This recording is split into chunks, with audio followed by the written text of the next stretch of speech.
gentlemen, welcome to the initial or the inaugural episode of Rock and Doc. This has been like a long time coming, Doc. All right, so this has been a long time, like when MacBooks were white and fat. When MacBooks were white and fat. Yeah. So let me just put it like this. I'm Rock. So I am a creative director, entrepreneur, minister, motivational speaker, world traveler, husband, dad, son, consultant, business builder, brand builder, videographer, cinematographer, documentary filmmaker, music maker. I do a lot of stuff and help a lot of people get done what they need to get done. And to my left is my brother, who I consider an older brother, a mentor, a pastor, a confidant. He's that guy. They call him Doc. I appreciate you, brother. Oh, that was a good one, right? You like all that Flanders, and we celebrating his birthday soon, so I just gotta pump him all the way up. Yeah, the last part is something he says, you like all that propaganda. I don't know what he was going to say. Like, he was getting ready to say, like, you like all that, Rock can go anywhere. So you have to be very careful. So he's helped me. It'll be a trap. It'll be a trap. Right. So you know that person that, like, you don't think he's saying anything that could be condescending, but that the person that catches you say, yo, that was a little condescending what you said. It's like, I ain't mean it like that. But for me, that's him. Like, yo, you got it. Your tone is just like I know you ain't mean nothing, Bob, but like everybody doesn't register on that same wavelength. So you got to be mindful of how you say what you say. Yeah. So when you're as cool as Rock, sometimes the shortened version of the conversation seems like he is trying to be slick. As like. Now, sometimes I am trying to be slick. Like in a negative manner, but he really is not. Like, he's really about his business. He's straight to the point, and when it's over with, it's over with. Yeah, now, if you want to talk about something else, then you want to hug, then he's gonna love you. But in the meantime, you gotta be real careful because you think like he's offensive, and years ago he was offensive, but no, he's pure now. But now listen, even in Rock's offense though, so Rock put me on. I did not know anything about Facebook. We're eating dinner one day. So you can imagine how long ago this was. Yeah. So we're eating dinner. He's like, bro, you need to go on Facebook. I was like, Facebook, bro? Man, I'm not doing that. He's like, bro, you have to do this. I'm like, all right, I'm gonna go ahead and do it. And then I kept saying I'm gonna do it. He says, give me your phone. He takes my phone, makes my account. I don't know how he hacked my email. He did something. And put me on Facebook.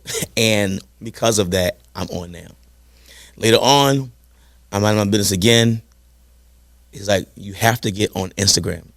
And I'm just getting Facebook together. He's like, I'm just like really getting the Facebook thing down. And he's like, well, you gotta go to Instagram. I'm like, Rock, I'm already doing XYZ. Why should I do XYZ? He said, bro, just listen to me. Okay, give me your phone. I was like, here. He sets up Instagram. I'm on Instagram. So the IG handle that he has now is the one that I set up for him. Whatever it was. Yeah, like before TVs were invented. when iPods were thick.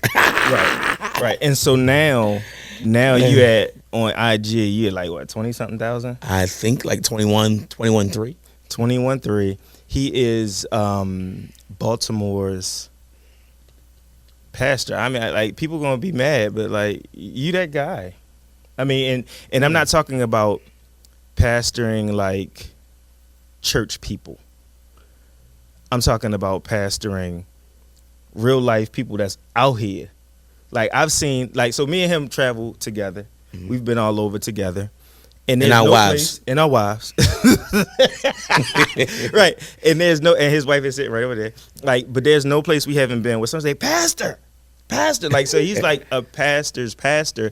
But I say all that to say that, like, from a Baltimore perspective, you're pastoring real people that have their real issues, their real situation, and you speaking to them.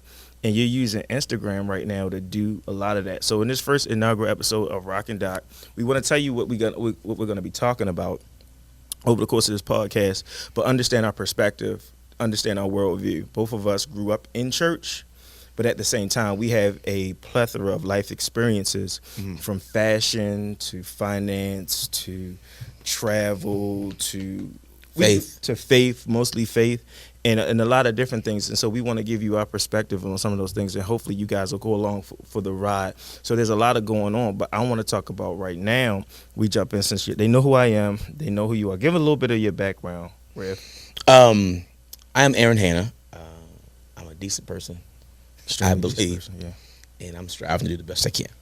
I've been married for 25 years. Got me a little stank. I named Cupcake. You heard me. You hear? But I really was around Anna. She's a Russ wife on Instagram. But we pastor an amazing church in South Baltimore called South Church. And as well, we've planted a church called Bodega Church in New York. And let's go Bodega. Yep. And Rock went up with me the first time I ever drove there. And I normally catch this train, but we drove and we went up and just enjoyed, and we also did a little bit of shopping, though. We did. Yeah, and we like to do that. But like, we got a chance to serve the Brooklyn. We were in Brownsville, Brooklyn. Oh man, listen, the culture, the vibes. Shout out Brownsville, man. And it's a vibe, you know. I am an urban pastor, so you know I like urban communities. I like the revival of the urban community. I am the kind of person that if you're going to be in an urban community, help bring it back to life. Don't destroy it. But very gracious that Rock would consider us to do this again. We tried to do Rock and Doc so many times, but our schedules wouldn't permit. We have logos. We have Instagram. Instagram was set up probably like 6 years ago, right? Maybe 7 years ago. It's still sitting there. We got to figure out how to get back into it. Initially, the whole idea between Rock and Doc, because innately, both of us are creatives. And a lot of my creativity, I did hone it, or my ability to consult and give the word of the Lord concerning certain things in the creative space came from hanging out with you, right? So if you think that I'm a creative guy and can walk you and talk you through whatever you got going on, talk to him, it goes to a whole nother level, right? But we were trying to do this 6 years ago, and initially it was going to be a consultancy where we would take brands, businesses, and just flip them. And build them and flip them. But one of the problems was that we didn't know how to charge people. Yeah, because at that time it was creative was different back then. Like creative, the creative world changes every couple years to what's the norm. Like even now, people building. I read a book called 1 Million Followers, right? And they had to come up with several editions of it so far because the strategies in this book of how to build social has changed. It's changed really, really quickly. And it is ever evolving. Being social alone is an ever evolving community. So you can be in a space with two people and you can have the thought process of how to hone and to create. And if your audience is two. But then if you have 2 million, it's not just a duplication of what you do with two people, but you have attitudes, perceptions, thoughts.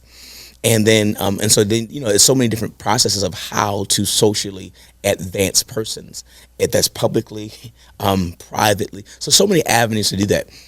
Rock and Doc, we were trying to figure out how to our price points and how to help people. So one of the issues is that Rock always would do this for me. So I would be in New York years ago, just hanging out, shopping in New York, and just a part of the scene and the culture. And I would just be there, just hanging. Rock and I would catch the megabus up at the time. We would not do any trains because we wasn't spending no money for no train there. But no, because when we got to New York, all the money needed to be on fashion. Everything had to be on a trinket, a bracelet, socks, a shoe, thrift and vintage. Right. Whatever we can get our hands on that was nice, that was a go. We would spend backpacks, enjoy our day, and we would not eat until it was time to leave. So if we were in New York at 6 or 7 hours, 4 hours, 5 hours, we did not eat. And one of the reasons why my wife used to hate it back then, because she's like, you never feed me. I don't come to New York to eat. Right. I came up here to move around and be outside. Remember that time we was in New York and we ran into Bilal? That was super cool. So we were moving around. And we were going there to build a creative movement called World Changers. Yeah. And that was before World Changers had a name that was what it is now. It was just us trying to change the world. And it was filmmakers, creatives, photographers, music makers, fashion, music, whatever it was. And so we were there just creating. And that's how we connected with Leak. And Leak is an amazing guy. We'll talk about Leak later on. We'll probably bring Leak on. Bring But on. yeah, so in those thought processes, we just hung out and we did what we thought was good and what was healthy. And so we would back then we did a lot of thrifting. A lot. Now, Thrifting was like a staple. yeah, we did thrifting when thrifting was embarrassing. Yeah, we went thrifting when it was only like old like white ladies in there that were like trying to, look for curtains and stuff like that. Like, Yeah, and we loved on them, gave them a little sugar. Hey, ma'am, and we, I'm short. You man, So you I mind helped if I get to this piece that Yep. yeah. Oh, sure, honey. And I said, oh, bless you, mom. And I wasn't, and I grew up like, I didn't like going to the thrift store coming up. I did not like but it. I've been thrifting since I was a kid. I've been thrifting. My mother, we go on Saturdays. I'm telling you what happened. So I was between the culture of hip hop and London. No. It was like, you know how like if you look on Instagram and TikTok now, there's so many like eclectic people and people who wouldn't mind wearing a plaid pant with a wool sock and a loafer. You were doing that in the like 99, like 98, 95. Like it was different. It's not what it is now where like you were literally, it was legitimate stuff. Like you bought me some loafers recently that was straight up vintage, and they Straight like up. the loafer, white and black loafers that who is it, Saint Laurent and Celine, made in making now is based off of the loafer you just got. Now, Rock was trying to get the black and white Celine loafers. He's like, well, I don't know if I want to do that, bro. I might want to do this. I might want to, because it's like one thing about Rock. Whatever he's going to wear, it has to be usable and it has to be versatile. And so, hold on, let me just stop. That's how you know this is my true friend, because everybody doesn't know that about me. Like, I like everything that I have to have a utilitarian purpose, and that can be very, very versatile. So if I can only see myself wearing it one way, I don't want it. true that. So a suit, I got to be able to play it up and play it down. If it's too dressy, I don't want it. Yeah, so it has to be tailored or very structured after the fact. Right. So when I got these shoes of Rock was like, and I got them. I knew it wasn't his size, but I got it that size because it didn't say his size 11 or 11 and a half. This shoe said 10 and a half. And he looked at it and he was excited about the shoe until he saw it 10 and a half. I saw his face, but he didn't say nothing. And he was like, okay, bro. He put them on. Taryn was like, you can't fit down there 10 and a half. Rock slid his foot in there. He said, He's, oh, bro, these work. I was like, listen, now, see, so as he said, I don't always say it, but I'm the elder brother. So because that's the case, I am going to get what I believe you should have, and I think it's going to work. And so I don't care. I'm looking at the size, the width. I've been in this business for a while. He knows my closet, too. He knows my closet. I know it. And so he put the juggers on. He's like, oh, my God, I'm going to Africa with these shoes on. No, and I took him to Africa. I went to a party and other people like, yo, what the heck? What are shoes? These jokers, listen, these shoes are very strong. I'm talking about now the heel like this. The Celines. Now listen, nice. The Celines are nice. This is a little stronger because go. Yeah, like the horse bit is stronger than Gucci. Yes, it is. Very much so. They might be like a pair of aristocrats, something like that. So if you go on eBay, go to the search bar and put vintage aristocrats. When you go that, you're gonna find, and I don't know what to about my little secrets, but that's what the podcast is for. So go in there and Google aristocrats vintage, and you're gonna see that along with some other dope stuff, some old school Flushings, some 1978 Montgomery Ward gum sole. It's gonna be something in there where you're like, sheesh. Now the key is that once you see something you like, screenshot or either cut and paste. You can just like screenshot it and then copy and paste it, whatever, and then put that back in the search bar, and you're gonna find a whole bunch of other dope stuff. But those shoes, I got them off of eBay, and one of my favorite pair of shoes, not just dress shoes, but shoes period. So let me segue us, Doc. So being is that you are a pastor, and pastors have like this classic. The idea behind a pastor is that you're always going to be in a suit, you're always going to be in a tie, and you're going to have this classic look. You have been able to kind of shift what a pastor looks like. So I want you right now to go to his eyes. You're watching this. You're watching it on YouTube. Hopefully, you probably have YouTube Premium and you can go out of it and it'll still play. But I want you to go to the at That's what I'm talking about. AWHSR. He didn't mean harm, but he's literally It was telling you. slick. Hopefully, It was slick. hopefully, It was slick. but hopefully It he's was really slick. saying like you. It was slick. Okay. Like, go to AWHSR and you'll be able to see what I'm talking about when I say he's slick, yo. Like the from the plaids to the like you're a sneaker guy. I didn't even know that until I started wearing sneakers. I didn't own a pair of sneakers at one time. On Monday mornings, I would be in a two-button houndstooth two-button Glen Plaid suit, Russ wingtips, taking my children to Head Start. And so this is the thing. So just a little bit of On a background. Monday. So I didn't wear it. I've known about this man my entire life. Like if you live in Baltimore and you grew up in church any kind of way, there's no way that you don't know who he is, right? I've known about him or been around him my entire life. It wasn't until I started getting around 17, 18 where I started really being intentional about putting myself in his space. Made sure that like he became my barber. I don't know how that happened. Oh yeah, I did do that. He became my barber, and I had the slickest haircut in Baltimore for the better part of 10 years or so. Like it was like I was like when I say I was like my head was on backwards the whole time. Y'all ain't tell me. Like I was swooped to the side. You heard? Listen to me. Rock Mitchell had the coldest head of hair. Ooh, he was like Abraham if Abraham was walking around. He used to tell me, don't put that in your head. Just put a little water right here and just. No. I did tell him to put grease in his hair. Rock, he thought since his hair was curly and wavy, that he could just put whatever he wanted to put in his hair.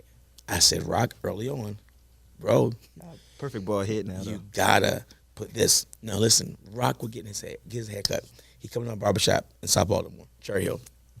We would be in that barbershop. Now, he would come in there and we would, first of all, we get a sukiyaki sub. Sub. Right? No fries, right? Right. We ain't want the carbs. We want the cup.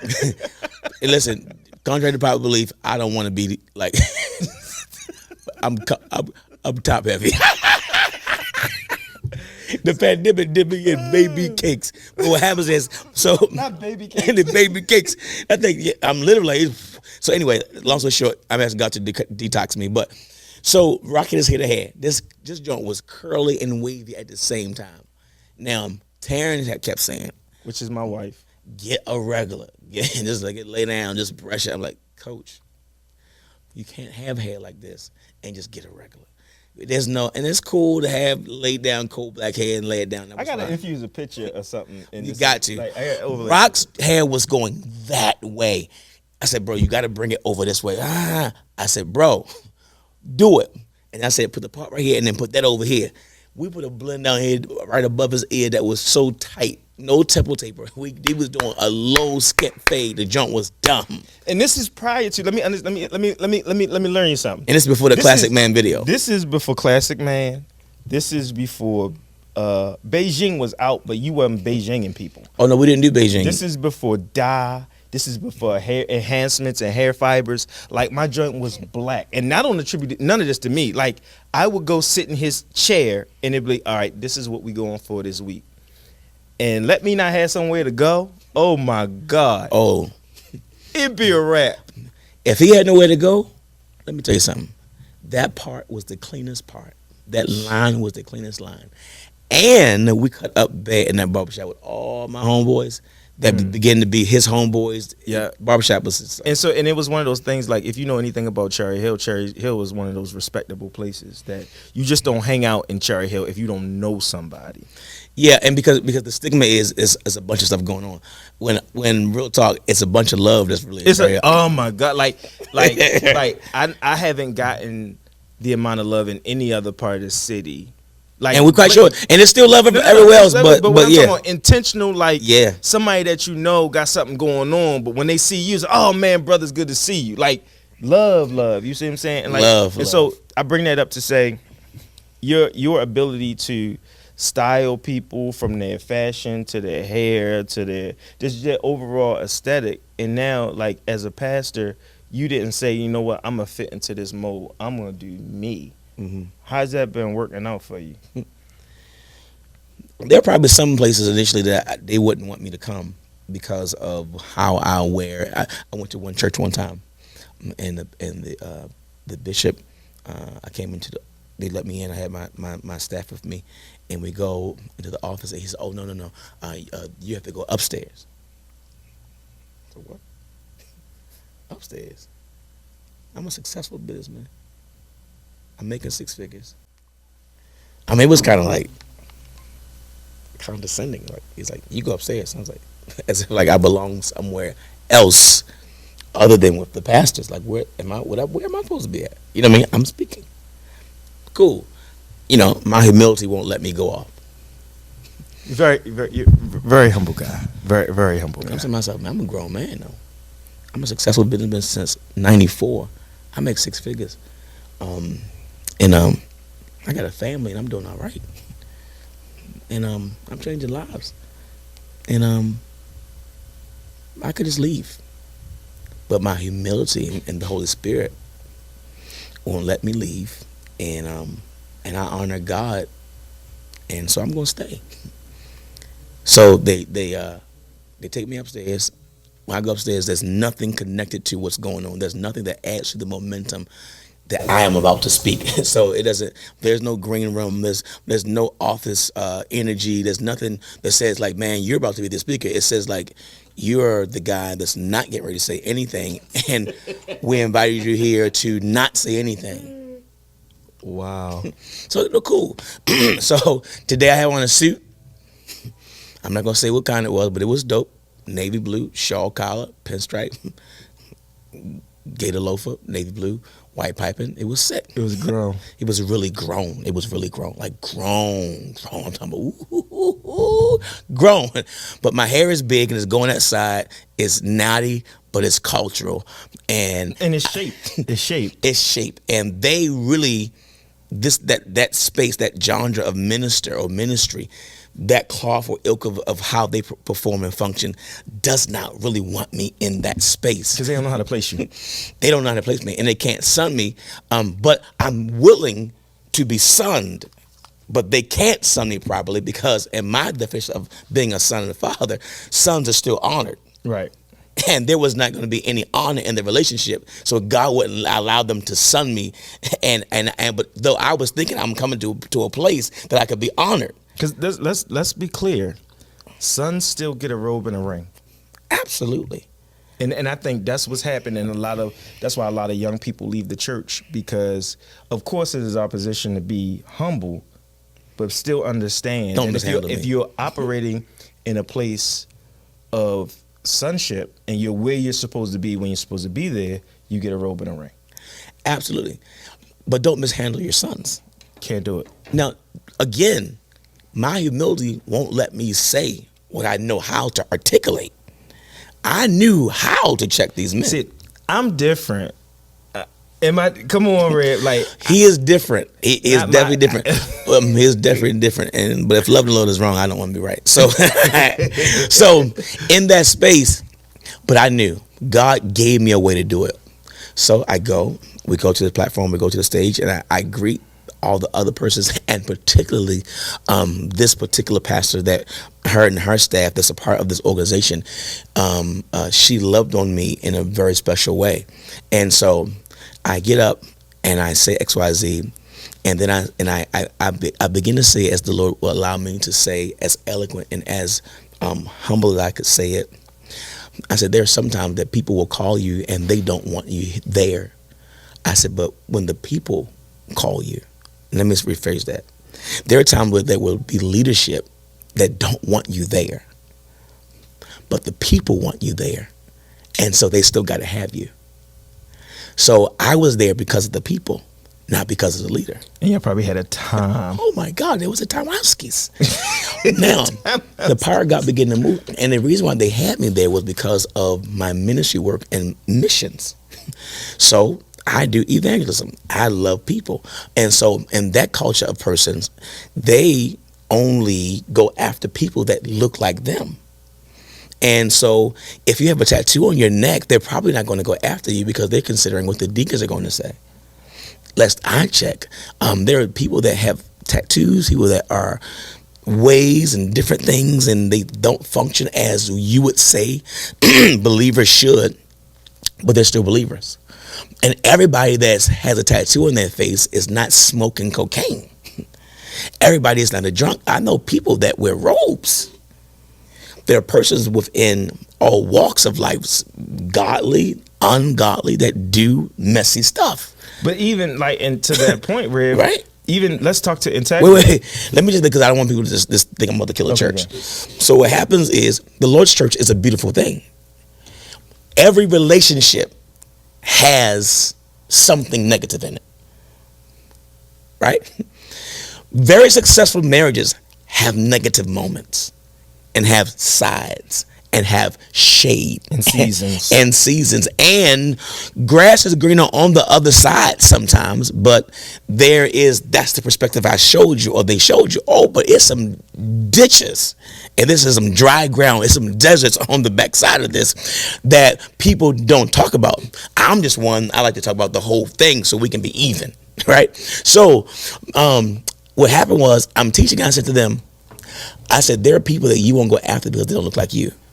And so all you want doing is recycling membership. But you should be able to go after the one that has the tattoo. You should be able to go to the one that is a part of a community that you wouldn't typically want in your church, because everybody has sinned, right? So the Bible says all have sinned and come short of the glory of God. So whosoever will, let them come. And so here it is. And he that was without sin cast the first stone. So since you are a sin person, you have a sin nature, and all of us are naughty by nature, and that's just not a musical group, right? You are naughty when you wake up. So you're born in sin and shapen in iniquity. Iniquity is perversion. Perversion is not just sin, but you're just not in sin, because all of us are that. But you are born in perversion, and perversion is anything that is against God, not just a movie with people that don't have any clothes on. So that process is that all of us are a mess. So I like to make this thing real common. Pastor, I love you. Deacon, I love you. Member, I love you. Janitor, I love you. All of us are a mess, though. You just dressed up and you got a robe on in a ring. So all of us got something working on. My point is that where there's this spirit of hypocrisy, wherein you have your stuff that you dealing with, that you do alone, but this person has enough of not scared of nobody. It has enough integrity. I'm gonna be who I'm gonna be, and I'm gonna do what I'm gonna do. Mm-hmm. Who's wrong? Both of them are wrong, because sin is sin. But it's always the person that's hiding their sin is the person that wants to call out the person that's sinning openly. All of us. So when you understand, and let's just make it real easy, we all need God, hands down. So I'm in this place, right? And listen, I got my toe up, but you can't see it. I'm in this place, and the power of God moves, and I'll say I thank God for. I think I said it like this. I said I thank God for leaders, but I also thank God for the people, because if it were not for you, we wouldn't have anybody to lead. And I thank you all for wanting me to be a part. Very holistically humble. And the persons that the Lord needed to navigate that point to, they got it. I didn't have to go off. I didn't have to zap out. I didn't have to crack slick. Because remember, I am not just a son of ministry. I'm a son of the body of Christ. And so I have to operate in that level of sonship. So you may see me looking one way, and then you may see me looking another way, and then I'm still the same person, but as an apostle, you have to be able to be all things to all people so that you can win. So do you consider you consider yourself an apostle? I don't consider myself that. My function considers me so that. And I was having this conversation with my wife earlier, because we were looking at some bloggers and stuff like that. I won't bring their names up, but the whole idea between a bishop and an archbishop and an apostle came up. And she's like, so what's the difference? I said, well, an apostle is a function. It is an office in some respects, but it's an office. No office. Well, no office. The way that the black church or the apostolic church. No, you can't say apostolic. Well, Pastor, come on. No. Why have we then just say a culture of church? I'll scrap A culture the office or the role, the function of the apostolic or the apostle in a office to be held in the organization? So, so a person can be a bishop, and this could be my perspective, right? A person can be a bishop, and they could be consecrated or enthroned or whatever level of episcopacy they flow in, and they could be in the office and not function. Oh, for sure. It's like when you go to work and you have a job title, but you could not be doing your job. True. Then you don't get the residual. Right? All right. So, but then you still have your job because that's the office that you carry.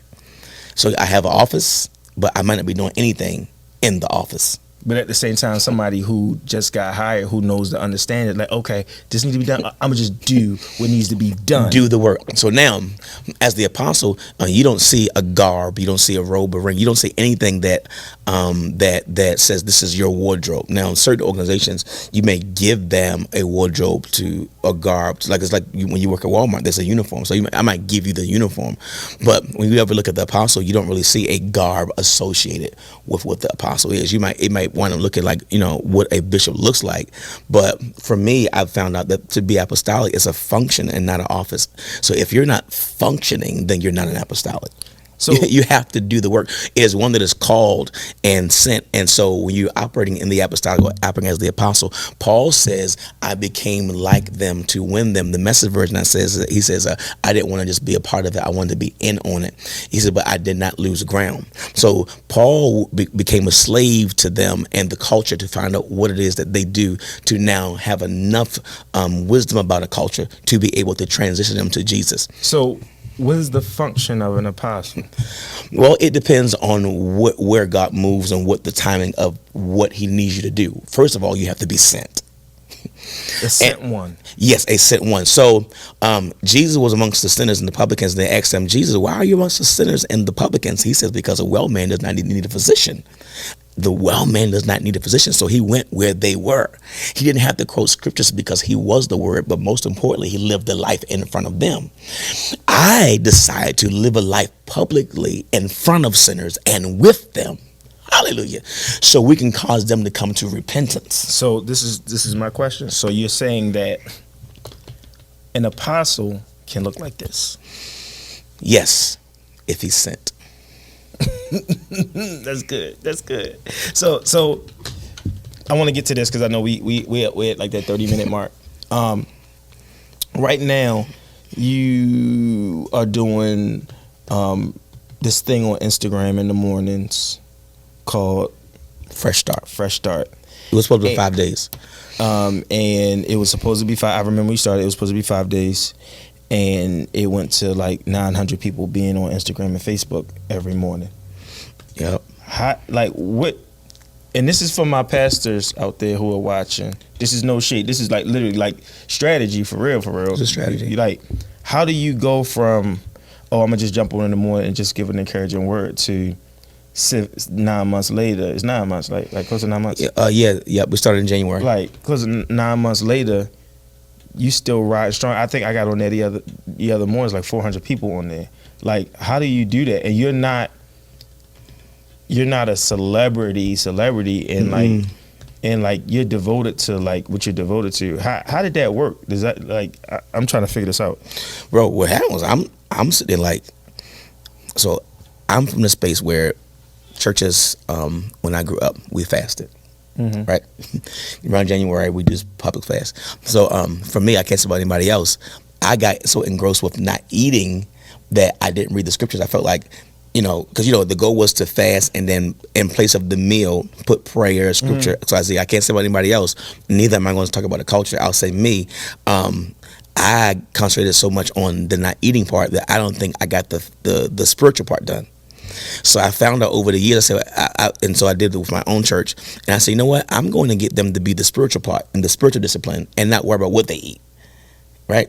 And because sometimes we should be feasting and not fasting, but that's a whole other story. And so what we did was 5 days, start talking about God, just being disciplined. Bro, it went from 5 days and it went from 100 200 to 1,000 on Instagram, 150 on Facebook.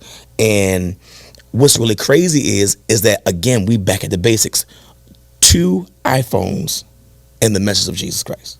Like, we're in New York going to the Brooklyn Nets game. Yeah. And we're in Brooklyn. And no, we're in Brooklyn. We headed to Brooklyn that morning, and you're in the train station, 2 phones in the train station in Baltimore. Committed. 2 phones set up, 1,000 people online. Committed, though. So we go to Brooklyn. We moving Thank around you, Brooklyn. Jesus. The next morning, after the game or whatever, we get up that next morning, and I'm like, "Yo, where's?" I knock on the door. Where's Russ at?